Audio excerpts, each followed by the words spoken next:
According to the New York Times, Trump's at war with Harvard. But the New York Times is capable of lying 3 times in a single sentence that only contains 3 hypothetical facts. So it lies all the time. This is not a war between the world's best university, Harvard, and MAGA Trump. First of all, it's not the best university in the world anymore. I don't know what might be the best university in the world anymore. It's hard to say. Oxford's pretty shaky. Cambridge is pretty shaky. Columbia, less said about Columbia, the better. You can tell Harvard's not the best university anymore because people aren't applying to it. And donors have decreased the degree to which they're willing to support it. And there's going to be more of that along the way.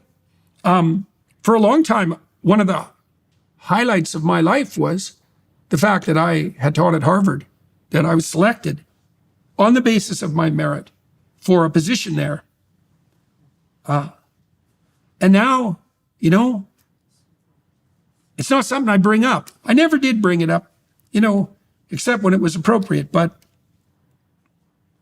I'm much less likely to do it now, as I'm less likely to presume that my status as a PhD is a meritorious designation. And that's a sad thing. I loved working at Harvard. I thought McGill was great. And the University of Toronto served me pretty well for about 15 years. I say none of this with any pleasure. And if I'm sorry also for a fair bit of irritation, but it's so frustrating to see this. It's so appalling. It's so sickening. It's such a betrayal of trust. I saw nothing but cowardice from my faculty compatriots, from the administration, from the research. I really expected better from researchers and, say, my compatriot psychologists, professionals. We're so cowardly. A few of us could have band together at any time and brought all this nonsense to a stop. 100 would have done it. Or the 10 that so famously would have stopped God from destroying Sodom and Gomorrah.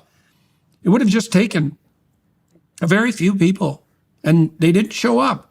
And so whatever Harvard gets from the Trump administration is a small fragment of what they deserve. And I would say that is true no matter how harsh the treatment.